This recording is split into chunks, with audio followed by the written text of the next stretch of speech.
que par rapport au Tour de France de l'année dernière, tu penses avoir progressé quelque part physiquement, collectivement, tactiquement? Oui, bonjour à tous. Oui, bonne question, je pense. Après, c'est la seule vérité, ce sera la route qui écrira. Néanmoins, j'ai plus de certitude. On a tous, je pense, plus de certitude cette année au départ. On a fait une préparation très sérieuse, dans la sérénité. Et maintenant, c'est vrai qu'on a hâte que ça débute pour voir ce que ça peut donner sur les routes durant ces 3 semaines.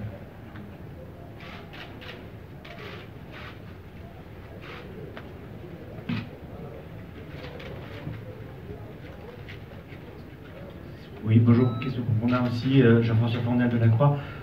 Concernant le Massif central en presque fin de tour, vous êtes donc chez vous. La plupart des équipes ont reconnu les grands cols, le contre-la-montre de Marseille, mais la plupart se sont contentés d'une reconnaissance vidéo des directeurs sportifs souvent. Est-ce que c'est votre cas? Forcément non, mais est-ce que vous pensez que le fait d'être un familier du terrain peut être décisif à ce moment-là?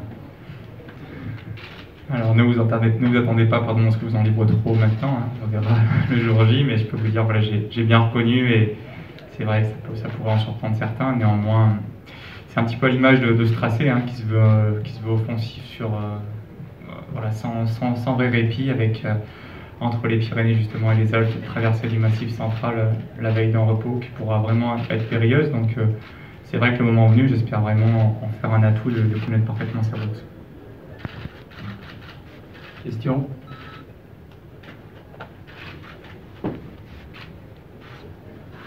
Bonjour, moi c'est Sorage de la Commune du Vélo, donc j'ai une question pour Pierre Latour. Ça serait pour savoir comment tu appréhendes ce rôle de lieutenant pour Romain Bardet sur ce Tour de France. Bonjour. Non, j'appréhende ça comme les autres courses. Après, sur le Dauphiné, j'étais bien, au championnat aussi, donc je vais découvrir un max et essayer d'aider le plus possible.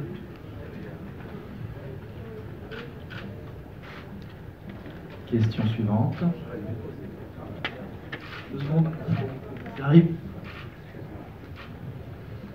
J'aurais aimé poser une question à Mathias. Tu étais 8e encore il y a 2 ans. Tu viens sur ce tour avec des ambitions ou uniquement pour aider Romain? Oui, le grand objectif de l'équipe, ça va être mettre Romain au podium comme l'année dernière.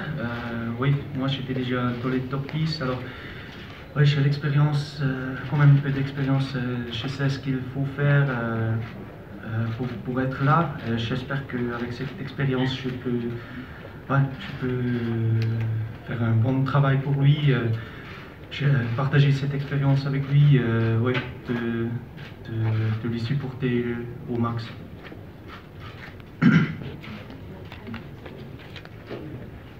Question?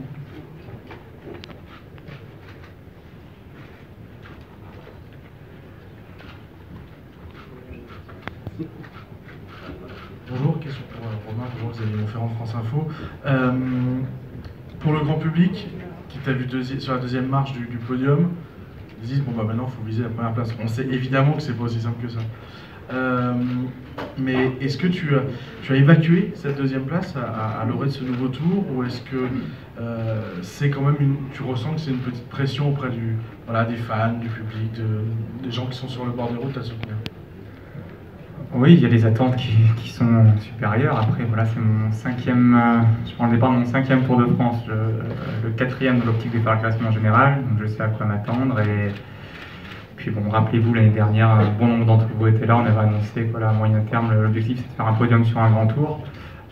C'est venu dès l'an dernier, et c'est vraiment tant mieux parce que ça a validé toute une démarche d'entraînement, de progression, de structuration d'une équipe. Et maintenant, je dirais, on est arrivé à notre rythme de croisière, et l'objectif c'est d'être à ce niveau de performance année après année. Et alors, le déterminant du résultat brut, c'est pas seulement la performance physique, mais je pense qu'on a aussi l'expérience nécessaire pour, sur des moments de course, essayer de faire basculer parfois les choses en notre avantage. Et en tous les cas, je prends plutôt cette attente comme une pression plutôt positive, parce qu'on a la chance d'être vivement encouragé sur le long des routes, et on va se servir de ça dans les moments difficiles. Bonjour Romain, hormis Froome. Quels adversaires vous semblent les plus forts? Alors, je dirais que, de mon point de vue, il y a vraiment aussi, je dirais, Richie Porte qui, à l'égal de Chris Froome, que ce soit en matière de contre-la-montre ou de montagne. Néanmoins, il a pas l'expérience de trottoir gagné comme peut l'avoir Froome. Ensuite, on a des coureurs comme Quintana qui sort du Giro, Contador qui ont une expérience énorme des grands tours puisqu'ils ont déjà gagné. Et puis toute une pléiade de favoris également, des Haru en passant par Chavez, Fuchslang, et j'en oublie pas mal, mais je dirais qu'il y a 8 ou 10 coureurs qui vont finalement se répartir un peu les bonnes places dans l'étape de montagne. Et il va y avoir tout un aspect tactique aussi qui va pouvoir faire la différence entre ces coureurs-là. Donc je trouve que au niveau des favoris, il y a une densité assez rare sur l'épreuve et ça devrait ouvrir une course, proposer une course davantage ouverte. Romain, bonjour, de l'agence AP ici. Avec 34 km de contre-la-montre, on pourrait dire, bon, en fait, contre-la-montre, c'est pas si important que ça cette année, mais vu qu'il n'y a que vraiment 2 grandes finishes en étape de montagne, si on enlève la planche de Belfi, peut-être le contre-la-montre, en fait, comme dit Koh-Lanta, ça peut être décisif aussi, je sais pas. Mais quand on essaye de s'entraîner pour un tour comme cela, où il n'a pas énormément de grosses étapes où ça finit en montagne, il n'a pas énormément de contre-la-montre, comment on fait pour s'entraîner un peu? Et est-ce que cette année, vu le parcours un peu intéressant, est-ce qu'en fait c'est l'intelligence des coureurs qui va primer peut-être la possibilité de réagir sur la route? Oui, alors attention, bien qu'il n'y ait que 2 vraiment ou 3 arrivées au sommet, c'est pas pour autant qu'il n'y aura pas d'écart sur les autres étapes avec des arrivées en bas de descente notamment. Donc bien se méfier de ça aussi. Justement, je pense que ça peut pousser les favoris à être davantage entreprenants plutôt dans la course, puisque les courses stéréotypées d'attente, de courses de côte dans le dernier col, les occasions, comme vous le rappelez, vont être assez rares. Donc ça doit amener les favoris à bouger avant. Et voilà, c'est vrai que l'intelligence de course et un petit peu la réussite sur ce Tour de France risque d'avoir une part importante dans le résultat final. Oui. Et côté entraînement, est-ce que ça a été difficile un peu de s'entraîner pour ce parcours?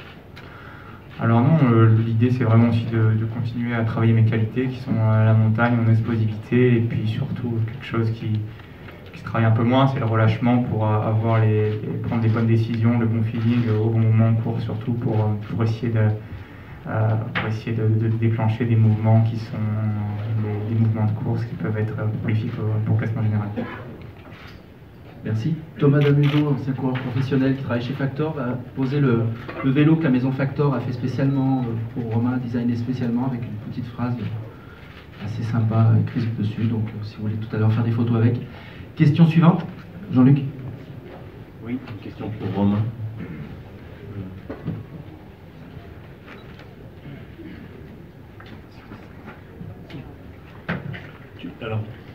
Oui, pour Romain.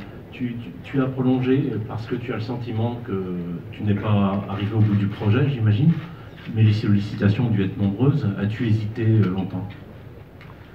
Non, parce qu'on est vraiment dans la continuité avec Vincent et toute l'équipe, c'est-à-dire que depuis mes débuts pro en 2012, ça remonte déjà.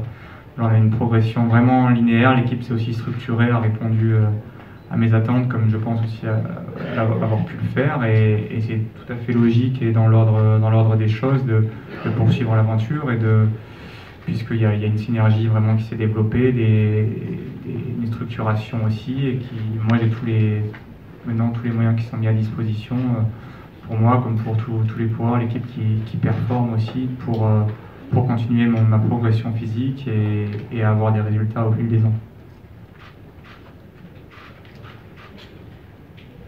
Question for Jan Bakelands. Jan, you said some things in a Belgian newspaper and there was a lot to do about it. Were you surprised by all the attention and that you had to apologize for that? What do you think yourself? I think it's more just a media storm. The article in a certain Belgian newspaper wasn't aggressive to anyone, or wasn't meant to be aggressive. It was satirical, and sadly, when it was taken over in the international press, the undertone seemed to be aggressive, which it wasn't meant to be. It's sad things go like this. I should have known better. It's my mistake. The tour makes such things always bigger than they are, but actually I think it's just a small issue, and we can now start focusing on the race. Jean-François. La question était à propos des déclarations qui ont été faites dans un journal belge et qui ont été considérées sexistes. Yann répond, je pense que ceci est une tempête médiatique. Ce n'était pas agressif, en tout cas le sens de ce que j'ai dit n'était pas agressif. Ensuite, ça a été repris dans la presse internationale. J'aurais dû savoir mieux que le Tour de France a une telle caisse de résonance, mais c'est un petit phénomène et maintenant il est temps de se concentrer sur la course. Et du Renault, une question pour Vincent Lavieux. Sur quels critères vous vous êtes basé pour composer le groupe autour de Romain Bardet? Dans la plus grande course du monde, l'objectif c'est d'amener la meilleure équipe. Et effectivement, on a eu en plus pas mal de petits pépins physiques avec des coureurs blessés, notamment Michael Scherel, Vandenberg aussi, qui a été durement touché par une chute. Ces deux garçons-là étaient prévus initialement sur l'effectif. Et bon, pour le final, on a hésité effectivement pour la dernière place, ça s'est joué à très peu. Mais l'objectif, c'est effectivement d'avoir l'équipe la plus performante le jour J au départ du Tour. Et je suis assez fier de cette équipe quand on regarde la composition entre les leaders, les capitaines de route et les jeunes coureurs. Je pense qu'on sera à la hauteur des meilleures équipes mondiales. Buenos días. Bonjour. De la Colombie. Monsieur Bardet. Quelle est votre opinion sur Quintana et ici la différence du jour del Tour, de la montagne, toutes les étapes del Tour, s'il vous plaît. Bonjour, Amical, bonjour à la Colombie. Et non, mais Quintana, c'est. Alors, on le cite un petit peu moins peut-être parce qu'il a couru le Giro, mais néanmoins, c'est vraiment un des coureurs. C'est le coureur phare de notre génération, c'est vraiment le meilleur grimpeur du monde, qui est souvent meilleur, et ça, beaucoup l'ont souligné sur son deuxième grand tour. Donc, sachant qu'il a déjà couru le Giro, on peut s'attendre à avoir un Quintana qui soit très très fort.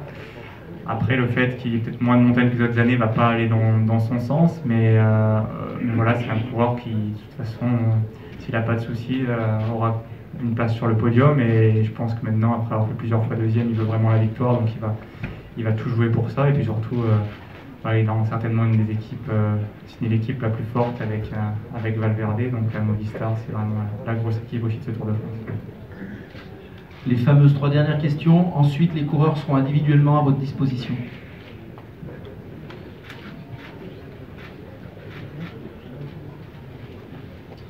Bonjour, Clément Hébert à Ouest France. Une question pour Romain. Je suis désolé, je vais parler d'un absent, Mika Scherel. On sait que voilà, c'était ton compagnon de chambre encore l'an passé, c'est un très bon ami. Dans quelle mesure son absence peut être préjudiciable pour toi, à la fois sur le plan sportif et sur le plan affectif aussi? Et j'aurais voulu que tu parles aussi de ceux qui sont présents. L'équipe a un peu changé par rapport à l'an passé. Qu'est-ce que tu peux nous dire sur les équipiers qui t'entourent? Alors oui, pour Mika, c'est vrai que ça a été très douloureux, mais je pense que le plus dur est passé, puisque maintenant, heureusement, il est remonté sur le vélo, il commence à refaire des bonnes séances d'entraînement, et il m'a promis de revenir à un très gros niveau sur la fin de saison. Donc c'est vrai que là, c'est une péripétie, mais qui fait malheureusement partie de la carrière. Donc voilà, ça n'empêchera pas qu'on ait sur des contacts réguliers sur le Tour de France. Il est encore hier soir, il sortait d'une bonne séance d'entraînement, il est motivé pour la fin de saison, et il est prêt surtout à supporter toute l'équipe sur les routes du Tour. Et c'est ça aussi la notion de collectif, c'est pas seulement les 9 qui sont sur la course, mais nos collègues également qui seront en stage en Oisan, qui vont nous regarder, parce que voilà, ces performances se construisent aussi dans un groupe plus élargi que les 9 qui sont là, qui est vraiment l'équipe un peu, si on peut dire, l'équipe phare.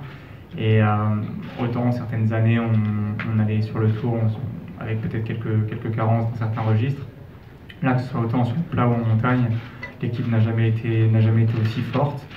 le groupe, le groupe est depuis de longs mois conditionné pour cet objectif de juillet. Donc voilà, j'ai la chance d'avoir une super équipe et à moi maintenant de m'en montrer vraiment à la hauteur. Romain, l'équipe Sky cette saison, et Chris Froome en particulier, physiquement notamment, semble moins maîtriser leur sujet. On l'a notamment vu au Critérium du Dauphiné. Est-ce que ça ouvre des perspectives différentes sur ce Tour de France? Est-ce que ça rend la course plus incertaine, plus compliquée à lire ou pas? Oui, alors je dirais que ça reste à confirmer, mais c'est vrai sur le Dauphiné, on a vu de manière générale des équipes un petit peu moins fortes, moins aptes à vraiment cadenasser la course, que ce soit Sky ou BMC quand ils avaient le maillot. C'est vrai que les grands leaders se retrouvaient plus esselés, notamment le dimanche, ça nous a offert une course un petit peu folle, puisque voilà, quand c'est les grands leaders qui, dans le premier quart de course, commencent à s'attaquer, ben forcément il y a des écarts et des bouleversements. Il y a 9 coureurs sur le Tour de France, tout le monde qui voilà, normalement est à 100% de ses capacités, donc c'est vrai que les marges de manœuvre sont souvent plus étroites, plus succinctes, mais faut espérer qu'avec le parcours qui est proposé, qui est peut-être un petit peu moins lisible, plus accidenté, moins prévisible, je dirais, il faut espérer que ça puisse décanter un petit peu la course, même si voilà, faut pas s'attendre non plus à ce que ça change tout d'une année sur l'autre, mais en tous les cas, peut-être sur une ou deux étapes, on aura, j'espère, le scénario qu'on a sur une dernière étape du Dauphiné. La dernière question. Une question pour Pierre. Demain, quel sera ton objectif sur le contre-la-montre? Bon, ça va être ma première course avec la combi, le champion de France. Du coup, je vais bien en profiter et puis prendre un max de plaisir. Après, sur une course sur le Tour, c'est dur de savoir ce que je vais faire, mais bon, je vais faire du mieux possible. Puis on verra.